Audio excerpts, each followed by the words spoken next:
My name is Aine McGlynn. And I'm Liz Bryce. For most of our careers, we've been deep in the weeds of charities and technology, but most interested in the people who use it. I'm SVP of Community and Strategic Initiatives at Canada Helps, Canada's largest online donation and fundraising platform, and a charity ourselves. And I run a small consultancy focused on the digital needs of small charities. We're your hosts of Digital Comfort Zone, a super not scary technology podcast for the people powering nonprofits in Canada. Liz, another episode, another opportunity to dip right back into the responses from the Digital Skills Survey. I know those responses inside and out by now, I can tell you. What do our charities have to say about innovation and possibility? There were a couple of interesting comments. One was a culture of innovation and acceptance across the organization when it comes to new technology would be the single greatest innovation that could help us better achieve our goals. And another organization notes, an innovation could come from knowledge and data if they were able to use digital tools more effectively. It's interesting because the person knows that innovation isn't simply fetishizing newness. It's being able to analyze information about your programs and users to develop new possibilities as to how you can better serve them.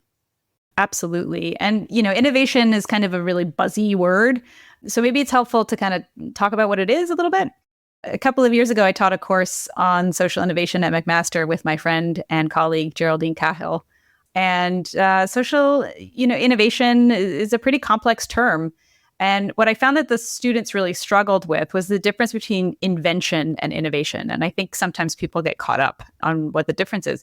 So I found what was helpful for them was to frame it as the fact that invention leads to innovation. So, for example, we gave them the example of a public library. The public library, as we know it, was invented in the 19th century. Before that, books were mostly locked up in religious institutions or in private homes. And so the innovation that resulted from the library was now all of this knowledge contained in those books and locked away was publicly available. So now knowledge was in the hands of people. Well, not the books, but the knowledge, right? And that was a massive and profound change in how resources and knowledge could be connected to people, right? We didn't invent books. We created access, right? And that was the innovation. Right. So in the realm of digital, the internet or cloud computing are inventions, but the innovation is how these tools unlock new possibilities for routines, flows of resource and beliefs, good ones and bad ones. Yeah, for sure. The flat earthers, I don't think would have found each other if it wasn't for the interwebs. Don't come for us, please. Or do. We'll leave Anya's email at the end. But today we're talking about how one specific organization applied an innovation lens to connect their resources to their beneficiaries in a way that profoundly transformed how they work. And at the root of that innovation taking place and being successful for them was possibility thinking. The organization really had to be open to possibility to even consider innovation. And that is first and foremost mindset work. We're so pleased to have Alisa Simon here today. Alisa brings more than 20 years of leadership experience in healthcare access and nonprofit management to her role as Executive Vice President, E-Mental Health Transformation, and Chief Youth Officer at Kids Help Phone.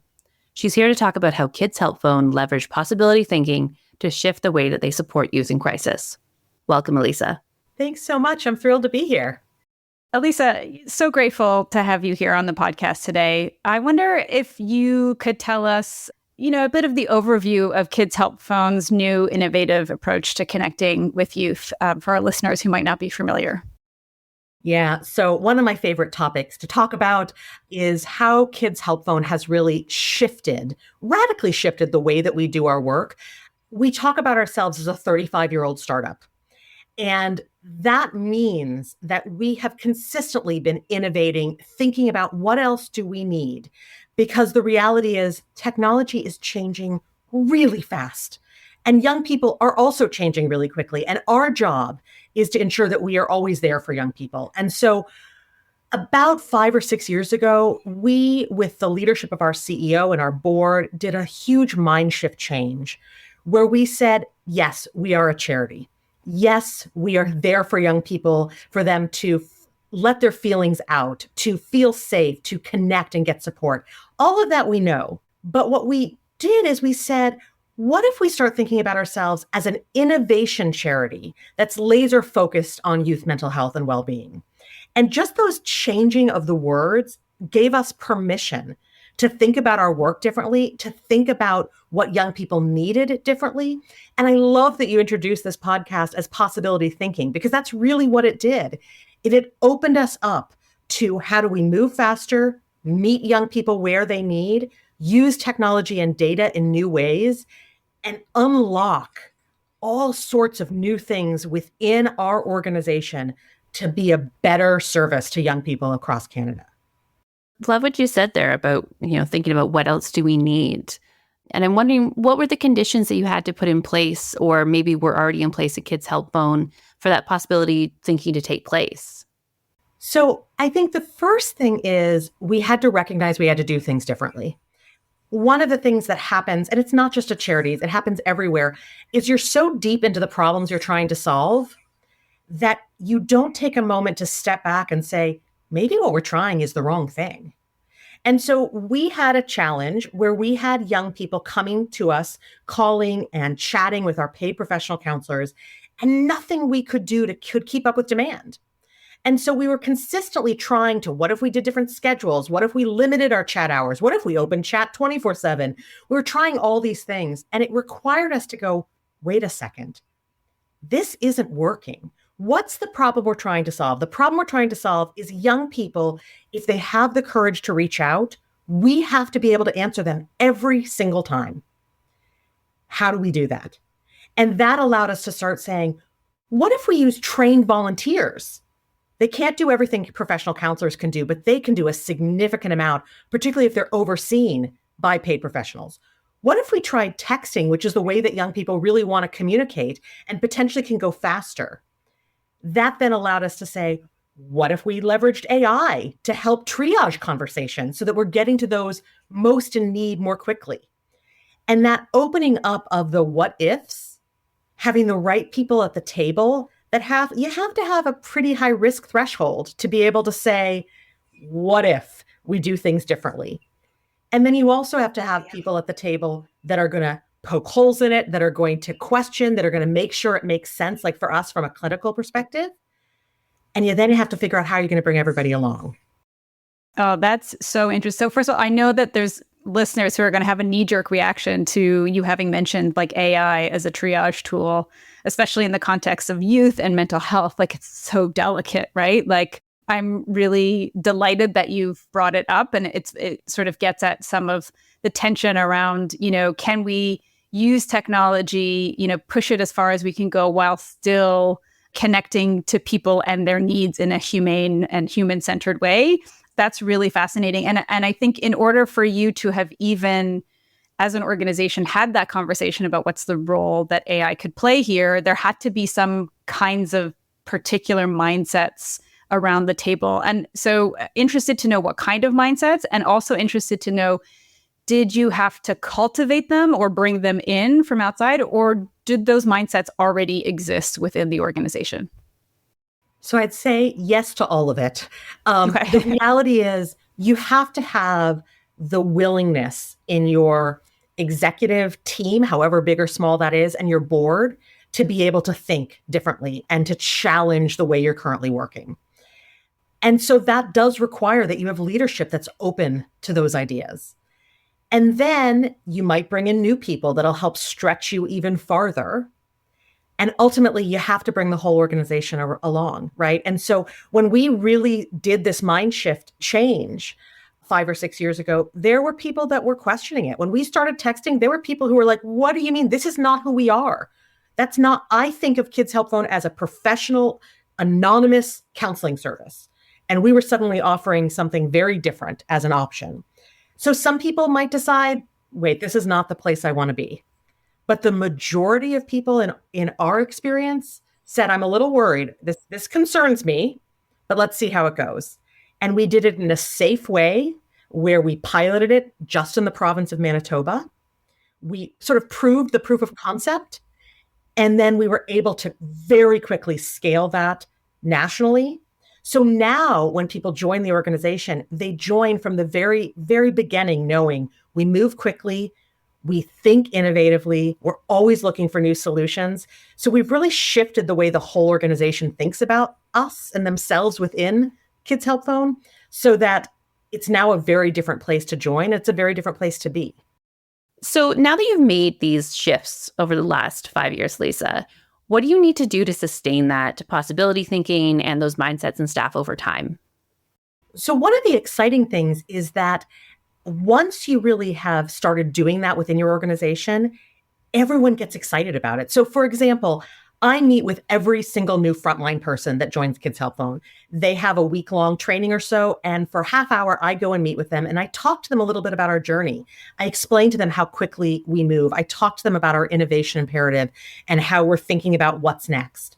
And they get excited because that means they're joining a place that is actually thinking about what else do we need to do for young people. And that's why people join charities, right? Like they are dedicated to the mission. And whatever that mission is, to ensure people don't go hungry, to ensure that people have a safe place to go, whatever it is, that's why people are coming. So the more that they know by being with us, we're going to do more and more and more to meet that mission, the more excited they are because they want to be a part of innovative new solutions, right? Again, it might be scary to them. But at the end of the day, when we started our peer-to-peer support service, our front line was like, that is incredible. Now we have a new place that we can help connect young people to. They are excited that we are going to do our mission better, that we're going to serve more kids. And ultimately, they might not be the ones that are going to do the big thinking all the time, but I can tell you every person across our organization comes up with really great ideas that use innovation, technology, new ways of work that help move us forward every single week. Anytime an organization takes on a new direction or a new approach to work that is often accompanied by or predicated by a culture shift, there might be some unintended consequences, right? Like, we think about sort of systems change, right? And the ecological model of systems change, and destruction is one of the stages in that model, and destruction releases new resources and creates conditions for change and all of that kind of stuff, but it's disruptive. I wonder, were there any sort of disruptive, unintended consequences that happened as a result? I don't think there were any destructive things that happened as a result of this work. I do think you have to prove it yourself and prove that the organization can do it, because not everyone's going to believe from the very beginning, right? And it's interesting. We were talking the other day that for a lot of people, seeing is believing. And for others, believing is seeing. And for those people who can see where you could go and believe in that sort of innovative vision, they have to take the leadership and then bring other people who can't necessarily believe it until they can see it along, right? And so when we started our texting service, when we started our peer-to-peer, you have to show people. You have to say, this is how it's going to work. This is how it's going to help young people, how it leads to our mission. Here's how it's going to impact your work, because ultimately everyone cares about their own work and what they're doing. And we've created radically new kinds of services and programs at Kids Help Phone that people hadn't even thought about 6, 7, 8 years ago. But I don't think of it as destructive. I think of it as continuously building upon, because we haven't taken things away. We still have our paid professional counseling. It is still the heart of a lot of what we do. But we also have said, and what else can we have? And what else can we do to support that front line? So we just introduced brand new technology for our front line that allows them to do their work better. It's not always just about new services and programs. It's how do you actually make it a better place for your team to be able to do their work? And so to me, it is additive with the understanding that if you truly want to do innovation, you also have to be okay to fail. Because if you're not failing, you probably aren't thinking quite boldly enough, or you're trying to do everything, which isn't actually going to be sustainable in the long term. Yeah, absolutely. The lean into failure is very important. I often talk about rock climbing in this podcast because it's something that I do. And there's an expression that says, if you're not flying, you're not trying, which is to say, like, if you're not falling off sometimes, then you're not pushing yourself hard enough, right? So that's a good takeaway. And failure is hard. I'm not someone who likes to fail. I'll be like, we're going to make it work, right? And if you have a mission as a charity, you don't want to let down your clients. You don't want to let down your funders. But at the end of the day, if you want to think boldly and you want to move quickly, you have to understand that some things aren't going to work. And how do you do them in a safe, scalable way so that you can allow yourself to fail? I think that thing you've talked about of protecting the core mission and the core work must have been really critical to both bringing staff along and, I guess, creating some of that safety. So if other charities, maybe even smaller charities, are thinking about what they can do to innovate, if there's a way that they can design their innovative work to protect what's really important at the core of it while testing things out. And maybe it's small tests to begin with, and maybe then they get bigger. And when they can see examples like Kids Help Phone of making really big leaps. Yeah, I think we talk a lot about protecting the core because the reality is, I mean, when I think of over COVID, we grew from 1.9 million conversations a year to we're at over 22 million since COVID began. Wow. And so we were so busy during those first 3 years of just how do we serve more? How do we grow our services? And then our CEO really took a moment and said, wait a second, but we've built all of these incredible things. Our foundation is getting a little gravelly. It's cracking in places because we had been focused so much on growth to meet the demands that young people were coming to us with. So we had to go, okay, in order to now make sure we can really do all of this innovation, this scalability, this growth, what do we need to do to our foundation? How do we make sure we have just the basic technology, the HR functions, payroll functions, all of those kinds of things that you just need to have? How do we strengthen all of those? And now we've strengthened all of those, and we still have to say, okay, let's try this new test. Let's try building something new. How do we do it and ensure that our core services, our professional counseling, our volunteer crisis support, our peer-to-peer, they're protected? And so you always want to be doing things in a really thoughtful way, vision and mission first, always. Because at the end of the day, that's why you're here. It doesn't mean your mission and vision can't change, but everything has to be aligned on that. And so asking yourself, what are we here for? Let's protect that while we're trying new ways of doing what we do better. I feel like I could talk to you forever, but I'm only going to ask you one more question. But because I want to hear you talk more, it's going to be a big one. So the beginning of the show, we heard from a charity that said that they could innovate if they had better data. And so I'm curious from you, what did you need to know about your work and about the clients that you serve to come up with the right innovations for them? And I'm also curious if in using AI, how applying that technology has helped you drive to better outcomes. Yeah, so let me start with the data piece. Charities have a huge amount of data, a huge amount of data. Unfortunately, the ways that we have often worked on shoestring budgets and trying just so focused on our mission, we often have that data in paper sitting someplace in a file cabinet. And so turning that into actually meaningful, usable data does require investment. That could be in interns, that could be in new technology systems, but data is powerful. And so part of our innovation imperative was to say, we are actually going to build a data hub where we bring together all of the data that we have at Kids Help Phone into one place so that we can leverage it and we can answer questions about what do we know, what don't we know, where do we need to move, what are young people saying? That's critical. So I would say, no matter your size or budget, what can you do to try and get your data together in a way that you can analyze it?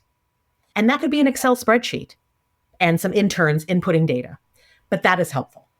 The other thing is sometimes the data you need is not necessarily from your organization.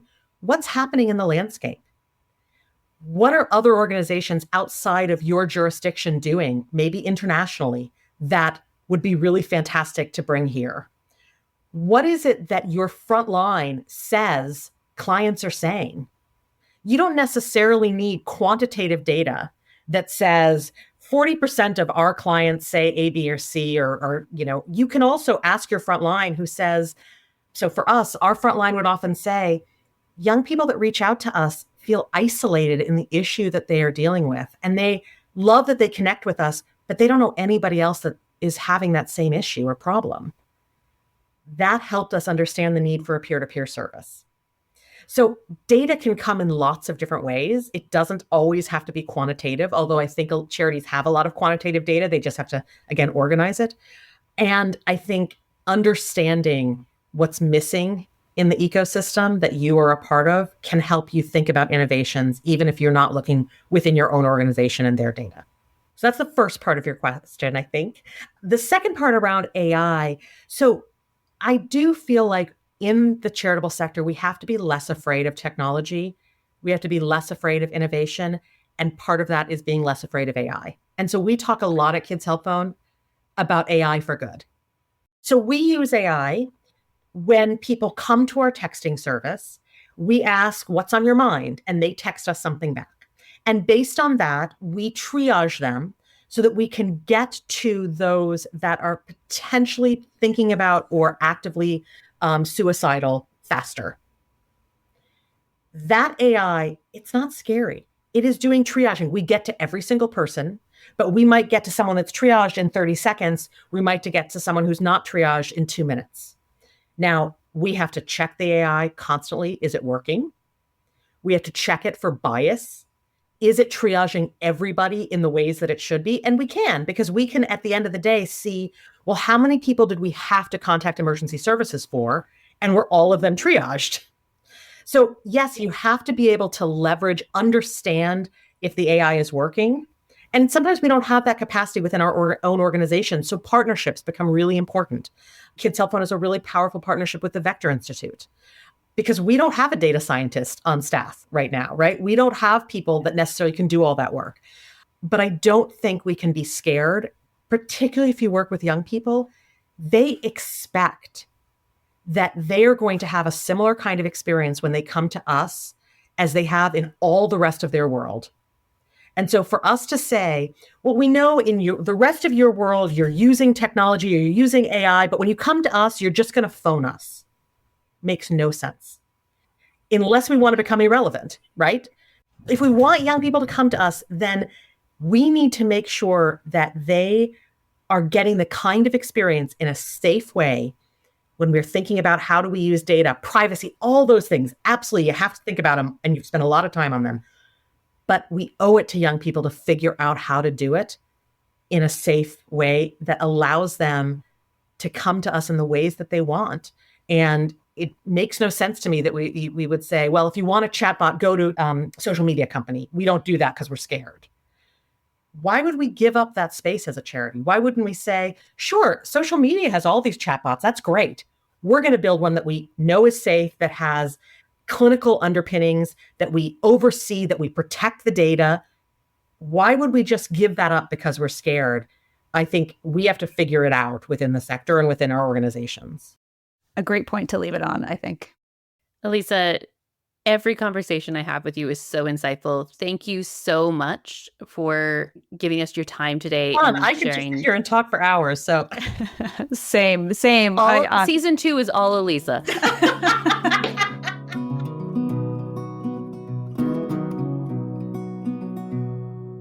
Well, that was a delight.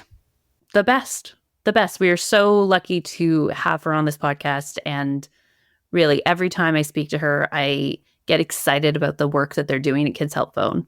Yeah, it's a great model, I think, for the Canadian charitable space to look at an organization who isn't afraid to jump in and take advantage of what technology has to offer. And I think to tie something that Alisa said at the end, which was, why wouldn't we take up the space that these social media companies are living in? Like, why wouldn't we take advantage of the technologies that they're leveraging, but kind of make it our own? And that really speaks to what we were talking about at the beginning, which is the difference between invention and innovation. Kids Help Phone didn't have to invent AI. They didn't have to invent texting. They didn't have to invent the internet. What they did was recognize that this was something that they could put their own spin on, they could add their own values to, they could use their own risk matrix to leverage. And that's innovation, right? Taking that thing that exists and using it to unlock different kinds of resources within, a context that makes sense for your beneficiaries. And so we didn't plant that for Alisa to say, but it was almost as though we did. So that was really fantastic to hear. Well, and also I think so many of the things that we're scared of in technology and when people talk about AI is because we only see the ways that it's used not for the benefit of humans and society. And so I love that they can say, no, actually, we can use this in a good way. We're going to be thoughtful. We can apply our mission-focused lens on this technology and make sure it serves us and serves the people that we care about. And so I think that was huge. And I also just really love what you said off the top about giving themselves permission to think differently. I think we often talk about convincing funders and boards and leaders about making this change, but there is some internal work, and as an individual or as an organization, to give yourself permission to pause and think, is this the best way I could be doing this, or what else could I do? And their work certainly started thinking about the possibilities and thinking about the needs and not about the technology. It was really about the mindsets. And I think, I want to point out, obviously, that Kids Help Phone is a large charity. They have different kinds of resources than some of our small charity listeners to leverage towards these kinds of outcomes. But the lessons, nonetheless, are the same. Big or small, you have to have this kind of possibility space to begin with if you want to make any kinds of changes to how your organization either delivers its services via digital or operates internally via digital. So there's really a one-to-one comparison there. I don't think the size of the charity makes a difference in that sense. I don't know, Liz, would you say the same thing? No, I'm often surprised by how similar these challenges are across the size of the organization. And we actually have a really great resource on Charity Growth Academy that we collaborated with Kids Help Phone on a couple months ago. It's called Organizational Change and Innovation. It's in the resource section of the site. It's completely free. And it has some very specific tips for starting to bring innovation into your organization. And so if what you heard from Alisa today was inspiring or you want to explore it more, I'd really encourage you to look for that resource and dig in and start thinking about how you might shift your own mindset and give yourself permission to think about these things differently. Thanks for listening to Digital Comfort Zone. We hope we kept it fun and not scary. There was some great takeaways from today's episode that should help you embrace possibility thinking and get curious about what you could innovate. And the best way that you can get started is to check out Charity Growth Academy and all the resources it has. You can start your assessment today and find out where you're at and what the possibilities are for your organization. And if you enjoyed today's episode, please give us a 5-star rating. This helps other people discover the show. Thank you to our incredible guest, Alisa Simon, our podcast producers, Christian Robillard and Richard Villeneuve at Purpose Podcasting. This podcast has been a production of Charity Growth Academy by Canada Helps. Support for Charity Growth Academy has been generously provided by MasterCard ChangeWorks and MasterCard Impact Fund.